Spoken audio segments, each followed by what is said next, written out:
안녕하세요. 와인메이커 여러분. C.S. 루이스의 나니아 시리즈 새벽 출조모의 항해 여러분과 시작합니다. 오늘 첫 번째 주제로는 침실의 그림 시작합니다.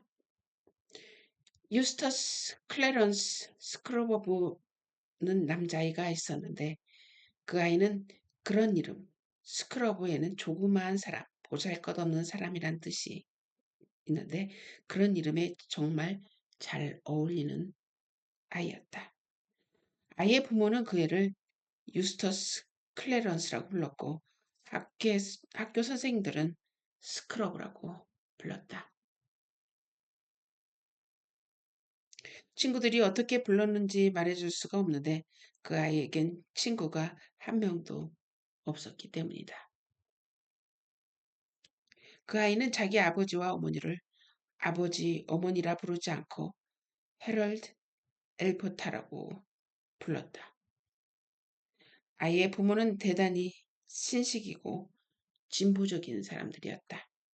그들은 채식주의자에다가 금연가였고 절대 금주주의자였으며 속옷도 특별한 것만 골라 입는 사람들이었다. 아이의 집안에는 가구가 거의 없었고 침대 위에 옷가지가 널려 있는 일도 드물었으며 창문은 항상 열려 있었다. 유스터스 클래런스는 동물을 좋아했는데 특히 죽어서 종이 위에 핀으로 꽂혀 있는 딱정벌레를 좋아했다. 유스터스는 책도 좋아했지만 그것도 정보서적이라든가 대형 곡물 창고의 그림이나 모델 학교에서 운동을 하고 있는 뚱뚱한 외국 아이들의 그림이 실린 책들만 좋아했다. 유스터스 클래런스는 자신의 사촌인 피터, 수잔 에드먼드, 루시라는 페번시가의 네 남매들을 싫어했다.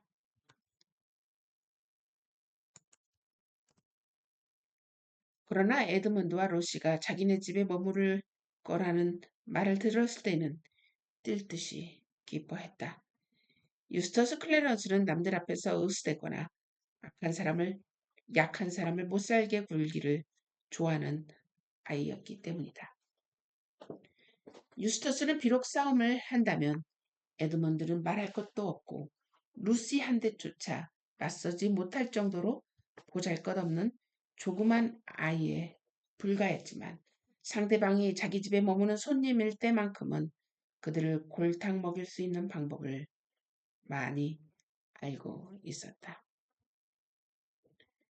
에드먼드와 루시는 헤럴드 삼촌과 엘버타 숙모 집에서 머물고 싶은 마음이 눈꼽만치도 없었지만 어쩔 수가 없었다. 올여름 아버지는 16주 동안 미국에서 강의를 맡게 되었고 어머니는 1년 동안 휴가다운 휴가 한번 가져보지 못한 터라 아버지와 함께 미국으로 가기로 결정했던 것이다. 피터는 시험을 앞두고 아주 열심히 공부하는 중이었다. 그래서 피터는 오래전 전쟁이 터졌을 때 이 네 남매가 멋진 모험을 경험했던 집의 주인인 늙고 늙은 디고리 커크 교수의 지도를 받으며 방학을 보내기로 되어 있었다. 만일 디고리 커크 교수가 아직도 그 집에 살고 있다면 당연히 아이들 모두와 있으라고 했을 것이다. 그러나 교수는 어찌된 셈인지 그노간 몹시 가난해져서 남는 침실이 하나밖에 없는 작은 집에서 살고 있었다. 그렇다고 남은 세 아이를 모두 미국으로 데려가기에는 돈이 너무 많이 들었기 때문에 그 중에 수잔만 부모를 따라가게 되었다.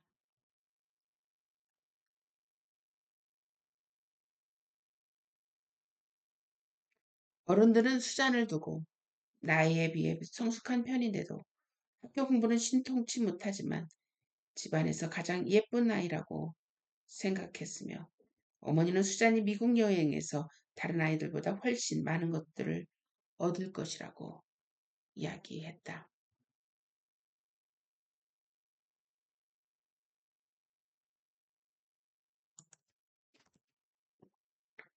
에드먼드와 로시는 수잔의 행운에 대해 불평하지 않기로 했지만 엘버타 숙모집에서 여름방학을 보내게 된 것은 아무래도 끔찍한 일이 아닐 수 없었다.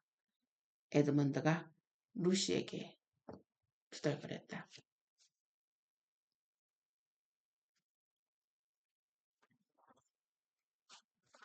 이건 나한테 훨씬 더 나쁜 일이야. 난 적어도 네 방이라도 가질 수 있겠지만 난 천하에 비열한 유스터스와 한 침실을 써야 한단 말이야. 이 이야기는 에드먼드와 루시가 단둘이서 그들만의 짧고 소중한 시간을 보내고 있던 어느 날 오후에서부터 시작된 일이다.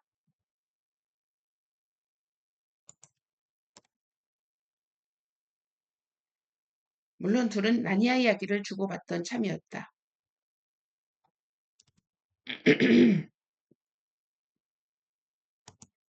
나니아는 그들만이 알고 있는 은밀하고 비밀스러운 나라의 이름이었다. 추측컨대 우리들 대부분이 자기만의 비밀 나라를 하나씩 가지고 있겠지만 그것들은 사실상 상상의 나라에 지나지 않는다. 바로 그 점에서 에드먼드와 루시는 다른 사람들보다 훨씬 운이 좋았던 셈이다. 그들의 비밀 나라는 실제로 존재하는 나라였다. 그들은 놀이나 꿈속에서가 아니라 현실에서 벌써 두 번이나 그곳을 방문했다. 물론 나니아에 갈 수 있는 유일한 방법인 마법을 통해서 말이다. 그리고 지난번 나니아에 머무는 동안 그들은 언젠가 다시금 나니아를 방문하게 되리라는 약속, 아니 약속에 가까운 언지를 받았다. 따라서 아이들은 틈이 날 때마다 그것에 관한 이야기를 얼마나 많이 주고받았을지는 충분히 상상할 수 있는 일이다. 두 아이의 루시 방 침대 가장자리에 앉아 맞은편 벽에 걸린 그림을 두 아이는 바라보고 있었다. 그것은 루시와 에드먼드가 그 집안에서 유일하게 좋아하는 그림이었다. 엘버타 숙모는 그 그림을 전혀 좋아하지 않았지만 물론 그래서 2층 골박에 처박아 두었다. 숙모로서는 절대 기분을 상하게 할 수 없는 어떤 사람한테서 결혼 선물로 받은 것이라 함부로 없애버릴 수도 없는 그림이었다. 그것은 그림을 바라보고 있는 사람을 향해 곧바로 다가오고 있는 듯한 한 척의 배가 그려진 그림이다. 뱃머리는 커다랗게 입을 벌린 용의 머리 모양의 금박을 입혀 황금빛으로 빛나고 하나밖에 없는 돛대에는 짙은 자주빛의 커다란 정사각형 돛이 달려 있었다. 배전은 즉 금박을 입힌 용의 날개가 끝나는 부분은 초록빛이었다. 배는 거대하게 일렁이는 푸른 파도 꼭대기로 막 솟아오른 참이었고 그 주에서 솟구치는 물줄기는 흰 물거품을 일으키며 보는 사람을 향해 떨어져 내리고 있었다. 배는 좌현으로 조금 기울어진 채 상쾌한 바람을 맞으며 빠른 속도로 달리고 있었던 게 틀림이 없었다. 그런데 만약 여러분이 이 이야기를 조금이라도 읽어 나갈 생각이 있다면 적어도 배에 올라타서 앞쪽을 향해 섰을 때 왼쪽이 좌현이고 오른쪽이 우현이라는 점은 새겨두는 편이 좋을 것이다. 햇빛이 모두 배의 좌현으로 쏟아져 내리면서 그쪽의 물빛은 온통 초록빛과 자줏빛을 띄었으며 다른 쪽은 배의 그림자 때문에 더욱더 검푸른 빛이었다. 에드먼드가 잠옷 풀죽은 목소리로 말했다. 그곳에 갈 수도 없으면서 나냐 배를 바라보고 있는 게 더 속상한 일이야. 루시가 말했다. 아무것도 하지 않는 것보다 바라보기라도 하는 게 더 나아. 그리고 저 배는 나니아 배랑 정말 닮았어. 아직도 그 낡은 게임을 하고 있는 거야? 문 밖에 귀 기울여 듣고 있던 유스터스 클래런스가 싱글거리며 방 안으로 들어왔다. 지난해 페번씨 가족과 함께 지냈던 유스터스는 아이들이 나니아에 대해서 이야기하는 것을 주워듣고는 걸핏하면 놀려대곤 했다. 물론 유스터스는 그것이 아이들이 죄다 꾸며낸 이야기로 생각했으며 상상력이 부족해 무슨 이야기든 스스로 꾸며낼 재주가 없는 유스터스로서는 당연히 인정할 수밖에 없었다. 에드먼드가 퉁명스럽게 받아넘겼다. 여기서 널 반가워할 사람은 없어. 유스터스가 대답했다. 유스터스가 대꾸했다. 난 리머릭, 예전에 아일랜드에서 유행했던 오행의 희극적인 내용, 그 리머릭 한 구절을 생각해내려고 애쓰는 중이야. 예를 들면 뭐 이런 거지. 나니아에 놀이하던 어떤 애들은 날이 갈수록 점점 얼간이가 되었네. 우선 운율부터 안 맞아. 유스터스가 대꾸했다. 이건 두음법이야. 에드먼드가 쏘아붙였다. 두음법이고 뭐고 저희한테 물어볼 것도 없어, 루시. 저앤 지금 우리가 물어봐 주기만을 기다리고 있는 거야. 대꾸하지도 마. 혹시 가버릴지도 모르니까. 대부분의 사내 아이들은 이런 대접을 받으면 에드먼드의 말대로 그냥 가버리거나 화를 벌컥 내게 마련이지만 유스터스는 그 어느 쪽도 아니었다. 다만 여전히 싱글거리다가 곧 입을 열었다. 넌 저 그림이 좋니? 에드먼드가 루스에게 얼른 주의를 주었다. 제발 저 애한테 예술이니 뭐니 떠들게 만들지 마. 그러나 워낙 솔직한 루시가 이미 그래 아주 좋아 하고 말해버린 뒤였다. 유스터스가 한마디 던졌다. 저건 형편없는 그림이야. 에드먼드도 맞받아쳤다. 보기 싫으면 이 방에서 나가면 되잖아. 그러나 유스터스는 에드먼드에게는 대꾸도 않고 루시에게 다시 물었다. 왜 그렇게 좋은데? 글쎄 우선 배가 정말로 움직이는 것 같아서 좋아. 물도 진짜처럼 보이고 또 파도도 정말 올라갔다 내려갔다 하는 것 같잖아. 물론 유스터스는 그 말에 대한 여러 가지 대답을 알고 있었지만 아무 말도 하지 못했다. 그 이유는 바로 그 순간 그림 속의 파도를 바라본 유스터스 눈에도 정말 파도가 올라갔다 내려갔다 하는 것처럼 보였기 때문이다. 유스터스는 지금까지 딱 한 번, 그것도 겨우 화이트 섬까지만 배를 타보았는데 그때 얼마나 끔찍하게 배멀미를 시달렸는지 모른다. 유스터스는 그림 속의 파도를 보자 다시금 심한 배멀미를 느꼈다. 얼굴이 파랗게 질린 유스터스는 다시 한번 파도를 쳐다보았다. 그리고 곧 세 아이는 모두 입을 딱 벌린 채 눈을 휘둥그렇게 뜨고 바라보았다. 그 순간 아이들이 본 광경을 책으로 읽는다면 도저히 믿어지지 않을 것이며 사실상 그러한 광경이 바로 눈앞에서 벌어진다 하더라도 믿을 수 없기는 마찬가지이다. 마찬가지일 것이다. 그림 속의 풍경들이 실제로 움직이고 있었기 때문이다. 그렇다고 영화같이 보이는 것도 아니었다. 그러기에는 색깔이 너무 생생하고 선명했으며 실제와 똑같았다. 뱃머리가 파도를 타고 내려가는가 하면 거대한 물보라가 위로 솟구쳤다.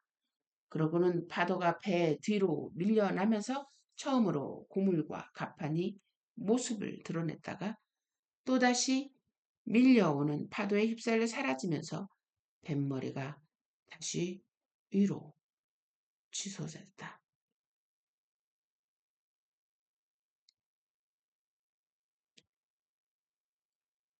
그와 동시에 에드먼드는 옆 침대 위에 놓여있던 연습장이 펄럭거리며 공중으로 솟아올라 에드먼드의 뒤쪽 벽으로 날아갔고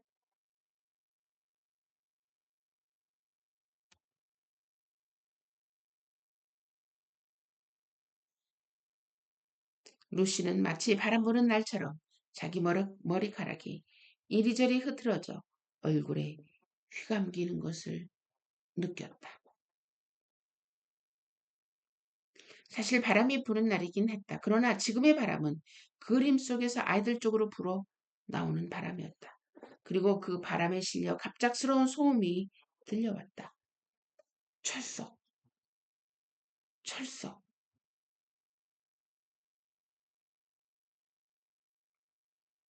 파도치는 소리와 뱃전에 부딪히는 물소리, 배가 삐걱거리는 소리에 섞여 전반적으로 높고 일정하게 으르렁대는 바람 소리와 물소리. 그러나 그 무엇보다도 루시에게 꿈이 아니라고 확신시켜 준 것은 냄새, 자연 그대로의 짠 바닷물 냄새였다.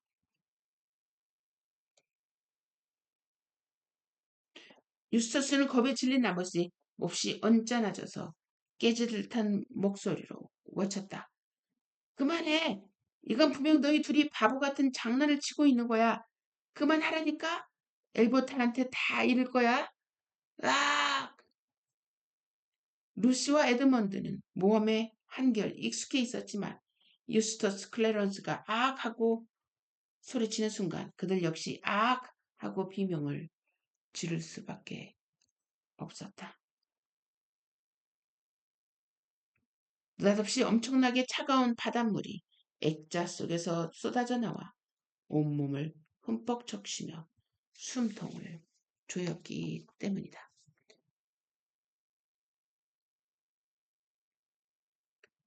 유스터스가 소리쳤다. 소리를 질렀다.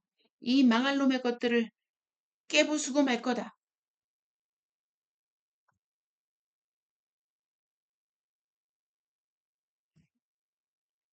그와 동시에 서너 가지 일들이 한꺼번에 일어났다. 유스터스가 그림을 향해 득달같이 달려들었다. 마법에 대해 뭔가 좀 아는 에드먼드는 유스터스에게 바보처럼 굴지 말라고 조심하라면서 그 뒤를 쫓아 튀어 일어났고 루시는 반대쪽에서 유스터스를 붙잡으며 앞으로 질질 끌려 나갔다. 그때쯤이 아이들은 훨씬 작아졌든지 아니면 그림이 너무 터무니없이 커져 버린 일이 벌어졌다.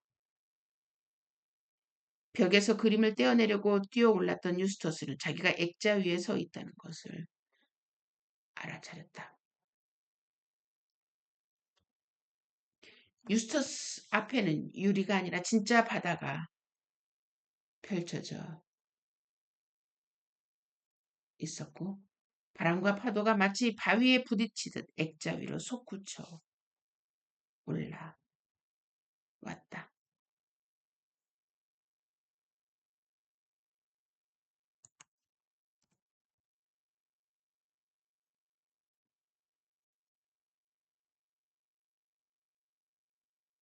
유스터스는 이성을 잃은 채 자기 옆으로 뛰어든 루시와 에드먼드를 붙들고 늘어졌다. 잠시 몸부림을 치고 비명을 지르던 아이들이 겨우 몸의 균형을 잡았다고 생각하는 순간 집채만한 파도가 밀려와 아이들을 가볍게 공중으로 쓸어 올리더니 바닷속으로 끌어들여 버렸다. 유스터스는 절망에 빠져 울부짖다가 물이 입속으로 들어가는 순간 뜻 그치고 말았다. 루시는 지난 여름학기 동안 수영을 열심히 배워둔 자신의 행운에 감사했다. 만약 루시가 좀 더 천천히 손발을 눌렸거나 물이 그림으로 보았을 때보다 한층 차갑게 느껴지지만 않았더라면 훨씬 잘 나갈 수 있었을 것이다.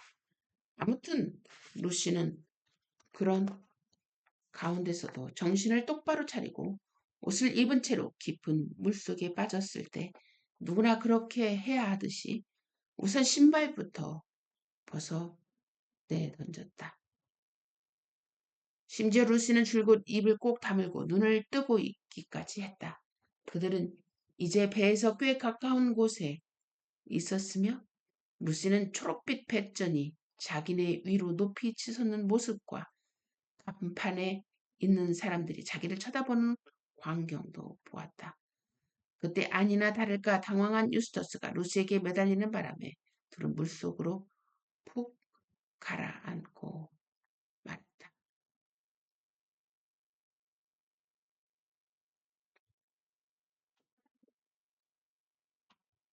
다시 물 위로 올라왔을 때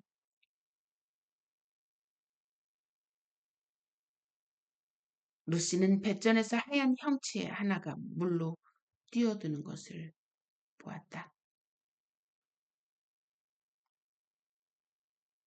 루시 바로 옆에 다가와 있던 에드먼드는 물살을 헤치면서 고래고래 아우성치는 유스터스의 양팔을 붙잡았다.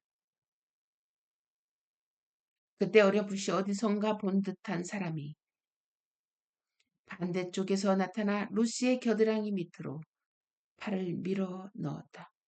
배에서는 배 바닥에 가장자리에 빙 둘러싸여 붙여 올린 배의 벽을 이루는 부분. 그 뱃삼 위로 많은 사람들이 모여 있는 가운데에 밧줄이 던져지고 고함 소리가 여기저기서 터져나왔다.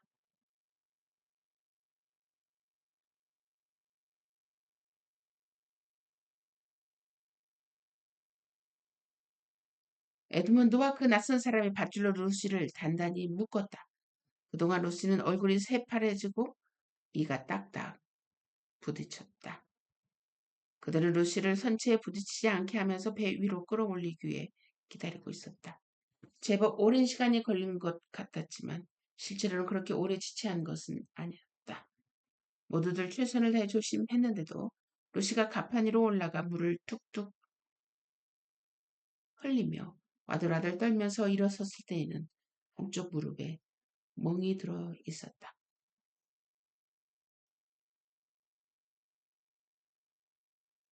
사람들은 루시에 이어 에드먼드를 배 위로 끌어올렸고 그 다음에 비참한 모습의 유스터스가 올라왔다. 마지막으로 올라온 낯선 사람은 루시보다 몇 살 위인 듯한 금발머리의 남자 아이였다. 루시는 숨을 크게 들이쉬다 헐떡거리며 말했다. 캐, 캐, 캐스피언와? 그 낯선 사람은 바로 캐스피언이었다. 그들이 마지막으로 라니아를 방문했을 때 왕자에 앉도록 도와주었던 어린 왕 캐스피언 에드먼드도 이내 캐스피언을 알아보았다. 세 사람은 손을 부여잡고 너무도 반가운 나머지 서로를 얼싸 안았다. 그런데 이 친구는 누굽니까? 캐스피안은 유스터스 쪽으로 돌아서자마자 특유의 쾌활한 웃음을 지으며 말했다. 웃음을 지으며 물었다. 그러나 유스터스는 몸이 젖은 것 외에는 특별히 잘못된 일도 없는데 그 또래의 다른 아이들보다 훨씬 심하게 울어대면서 마냥 소리만 지르고 있었다. 가게 해줘. 돌아가게 해줘. 난 여기가 싫어.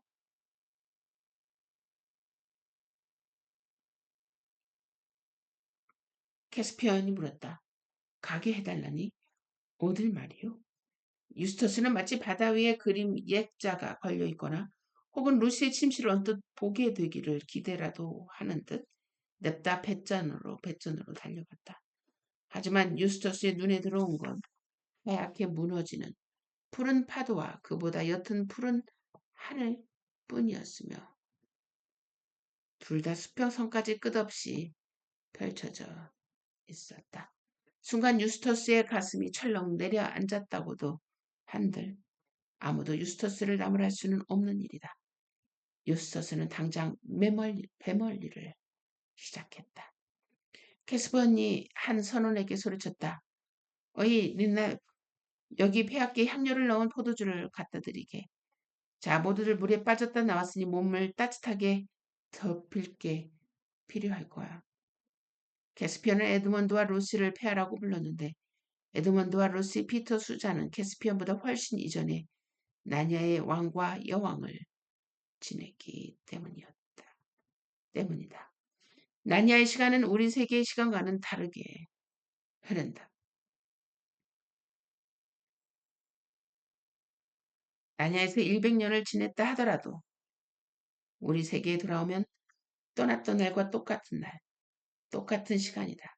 만약 우리 세계에서 이 주일을 보낸 뒤 나니아로 돌아간다면 나니아 시간으로는 1000년이 지난 후의 모습을 발견하게 될지도 모른다. 혹은 단 하루 아니면 전혀 시간이 지나지 않을 수도 있으니 그것에 가보기 전에는 전혀 알 수가 없는 일이다. 따라서 페번시가의 아이들이 지난번에 두 번째로 나니아를 방문했을 때에는 나니아 사람들에게는 그것이 언젠가는 아서 왕이 돌아오리라고 믿는 영국 사람들의 바람이 이루어진 것만큼이나 대단한 일이었다. 나로서는 그 일이 빠르면 빠를수록 좋겠지만 말이다.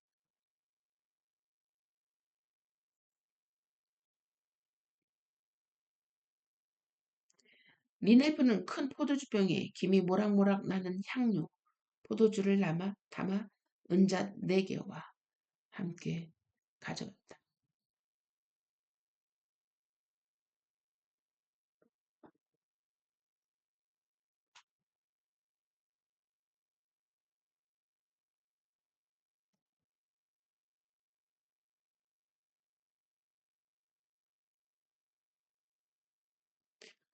그것이야말로 그들이 정말 원하던 것이었다. 루시와 에드먼드는 포도주를 마시자마자 온기가 발끝까지 쫙 퍼지는 것을 느꼈다.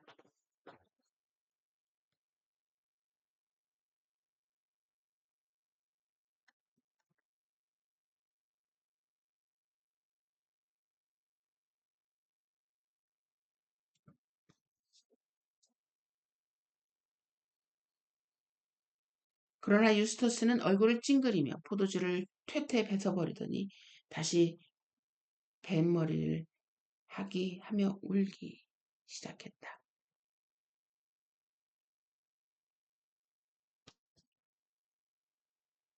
그러더니 혹시 비타민이 첨가된 신경 안정제용 음식이 있느냐 아니면 증류수로 만든 술은 없느냐라고 물으며 자기는 무작정 다음 항구에서 내리겠다고 떼를 썼다.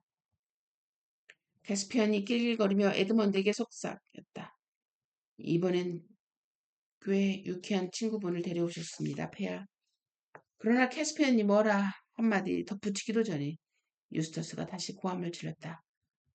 으악! 도대체 저게 뭐야? 치워버려! 저 끔찍한 거! 이번에는 유스터스가 적잖이 놀란만한 주인공이 실제로 나타났다. 뭔가 아주 기이하게 생긴 것이 선미루, 고물의 상가판 위에 만들어 놓은 구조물, 선미루 선실에서 튀어나와 천천히 그들 앞으로 다가왔다.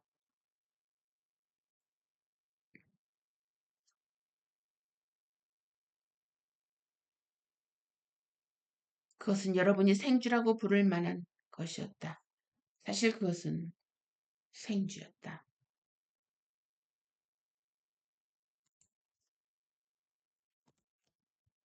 그러나 그 생쥐는 뒷다리로 걸어오고 있었으며 그렇게 선 키가 60cm나 되었다. 알은 금띠가 한쪽 귀 아래서 다른 쪽 귀 위로 얕은 금띠가 한쪽 귀 아래서 다른 쪽 귀 위로 비스듬히 있고 거기에 기다랗고 새빨간 깃털이 꽂혀 있었다. 털 빛깔이 어찌나 진한지 거의 검은색에 가까웠으므로 대담하고 충격적인 효과를 불러 일으키기에 충분했다. 또 생쥐의 왼손은 자기 꼬리만큼이나 긴 칼자루에 얹혀 있었다. 흔들리는 간판 위에서도 완벽하게 균형을 잡으며 위험있게 걸었고 온가짐엔 기품이 흘러 넘쳤다.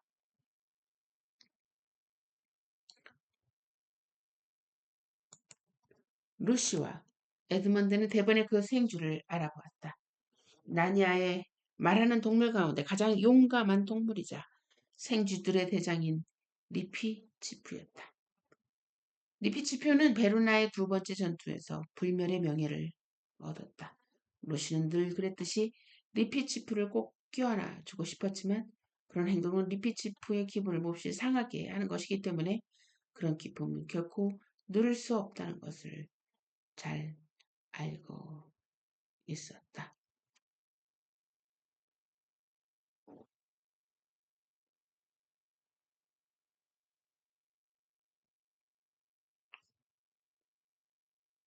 그 대신 루시는 리피지프에게 이야기를 건네려고 한쪽 무릎을 꿇었다. 리피지프는 왼발을 앞으로 내밀고 오른발을 뒤로 빼면서 절을 한 뒤 루시의 손에 입을 맞추었다.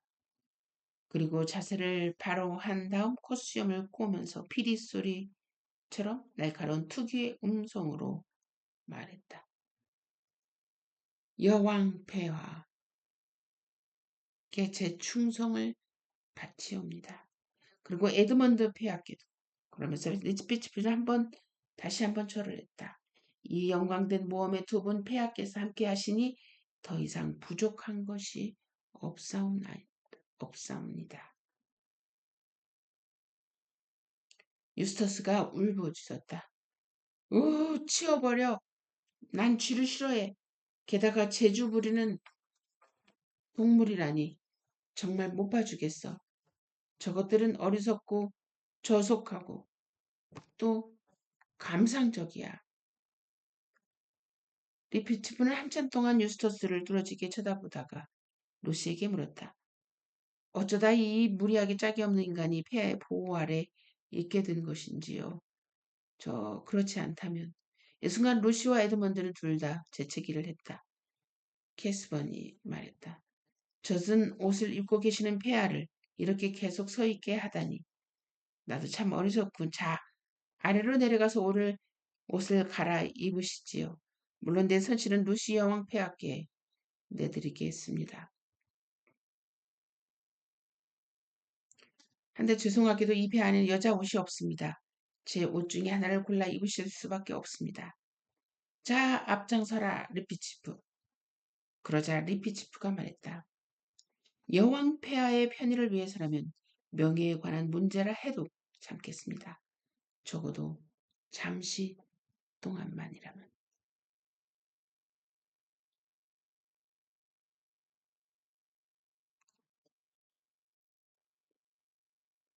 그러고는 유스토스를 매섭게 노려보았다. 그러나 캐스피언이 그들을 재촉했고 잠시 루시는 고물 선실 쪽 문을 통해 안으로 들어갔다. 루시는 대번에 그 방이 마음에 들었다.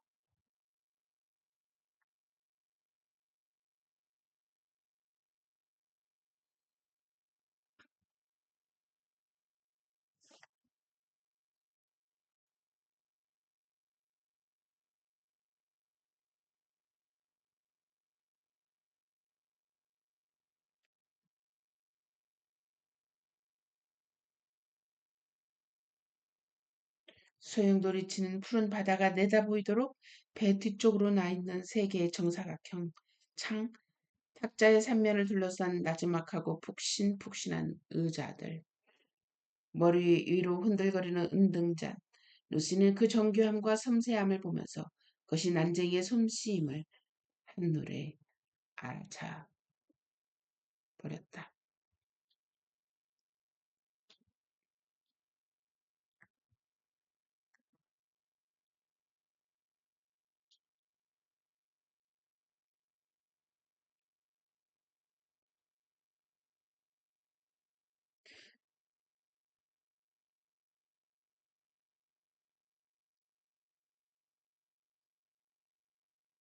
그 은둔전과 선실문 바로 윗벽에 걸려있는 사자 아슬란의 납작한 황금 형상. 그러나 캐스피언이 우연 쪽문을 열고 금방 들어오는 바람에 루시는 눈길을 돌릴 수밖에 없었다.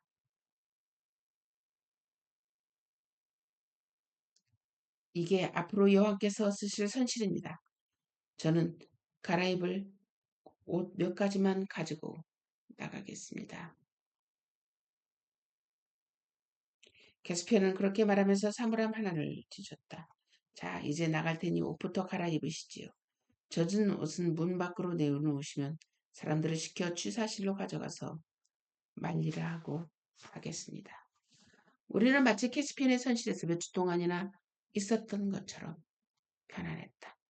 그리고 루시는 나니아의 여왕으로 있으면서 항해를 많이 했기 때문에 배가 출렁이는 것은 그다지 걱정스럽지 않았다. 선실은 매우 작았지만 온갖 새와 동물들을 비롯해 손홍색 용과 덩굴 그림이 그려진 장식들 덕분에 무척 환했고 티끌 하나 없이 깨끗했다. 캐스피언의 옷은 루시에게 너무 컸지만 그대로 입을만 했다.